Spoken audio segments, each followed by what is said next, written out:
Okay, in the previous example, we looked at average of one full season, and we used that for the following time period and so on. Now, under pure decomposition, what we really want to do is to use an average around a time period instead of saying that average for a time period now is the average of the entire cycle previous to it. Instead, we can say, okay, average for a given time period is for a cycle around it, and that may give a better estimate of what the seasonality removed trend alone value for that given time period. So the moving average for averaging out the seasonality is done slightly differently in this case, and this is called centered moving average. Okay, and I'm going to illustrate this with a multiplicative model. In the previous example, we used additive model. Here we will use multiplicative model, but in both instances you can use both additive and multiplicative model depending upon what would be best. Okay, you can try both, and whichever fits the best, you can use that. So let's go to the Excel file. Okay, so this is the same data as the previous one.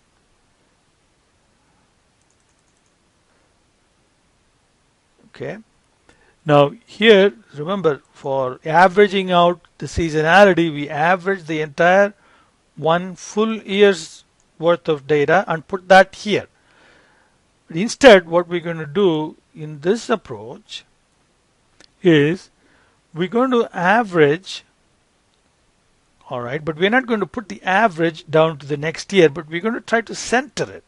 Okay, now when you're trying to center, there is a problem when you have even number of seasons. Okay, so the center, when you have 4 seasons, is actually somewhere right in between Q sub 2 and Q sub 3, quarter 2 and quarter 3. Quarter 2 is not the center, because if quarter 2 is the center, you should have same number of quarters before it and same number of quarters below it, and that's not the case here. Only 1 quarter above and 2 quarters below. Q3 cannot be the center because it has 2 quarters above and only 1 quarter below. So there is a problem. If there was odd number of seasons, then there will not be any problem. So for example, if you have 5 days a week, then like Monday through Friday, and then Saturday, Sunday is off, and then again you have Monday through Friday. Then Wednesday would be the center because it will have 2 days before it and 2 days following it, and Wednesday becomes the center. So you can average and put it for Wednesday, and then on down we can copy. But here that's not the case. So what we need to do is to do a centering, a second step of centering. Remember, the second step of centering is needed only for even number of seasons, only if you have even number of seasons. If you have odd number of seasons, the moving average itself is already centered. There is no need for a second step of centering. So we'll, for the moment, because there is no place in between Q2 and Q3, okay, we'll put the average at Q2.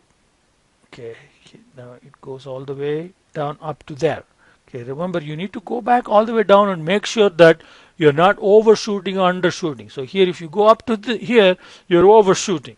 So you need to delete that. Okay, so you have to go only up to that point, and that covers the 4. Okay, now that average is set at 2, but it's actually 2.5. This is for 2.5, this is for 3.5. Now if you average these two, okay, 2.5 and 3.5, so between 2.5 and 3.5 is 3. So if you average these two, that would be set straight at 3. So remember, this is not actually at 2. Since we don't have a cell, we have put it there. This actually corresponds with Q sub 2.5. This corresponds with Q sub 3.5. But when we average the value for 2.5 and value for 3.5, then that would center it exactly at 3. So we take that plus that and divide by 2, and this would be a centered value. Okay. Now once again, make sure that we have not overshot and undershot.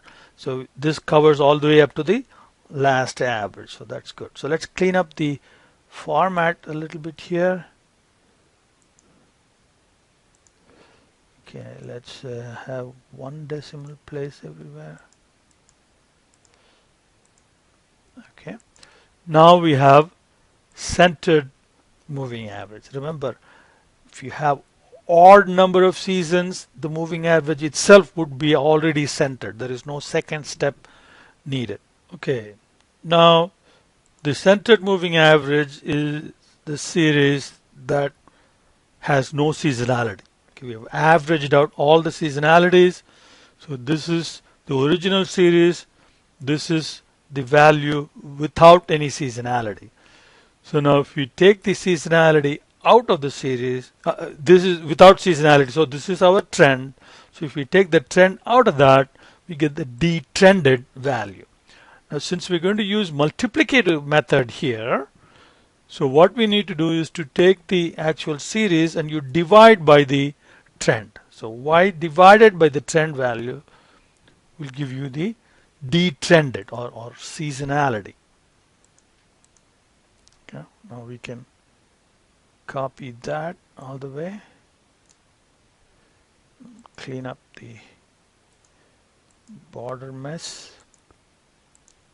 Okay, so these are the seasonal index estimates from different years. Okay, now like what we did in the previous case, we have to assemble these, but unlike the previous case where we didn't have anything at all for year 1, here actually our first estimate for seasonal index starts from Q3 of year 1. Okay, and then year 2 would be Q1 of year 1. So we will just set up the first formula and then we can copy it down. So year 3 Q sub 1 and year 4 Q sub 1. Okay, so now we copy this down for Q sub 4. Okay, now this goes all the way through 4, this goes all the way through 4, this one goes only up to 2. Okay, here also you end up with only 3 years worth of data, except that it is kind of centered and therefore it is shifted a little bit. Okay, and now we find the average. Okay, as long as we have a blank cell, the blank cell will not get counted as a value in the average. So here, even though there are 4 cells, since this is blank, this is omitted, so the average of only these 3 values are computed. Okay, and this is our multiplicative factor. All right, so now we find the overall mean average of these, and the average should be equal to 1. Okay, now this is 1, at least it seems to be 1, but actually if you increase the number of decimal places, you see it is not actually exactly 1. So what we need to do is to adjust for that fact. So each average, remember in the additive model we subtracted the average, so here we divide the average and that gives us the adjusted value, and we need to make sure that the G33 is absolute referenced. Then we can copy and we get the adjusted index values and make sure that let's average these and then see it is actually even at 1. So these are the multiplicative index values where we are using centered moving average for deseasonalizing and finding the trend series for the data.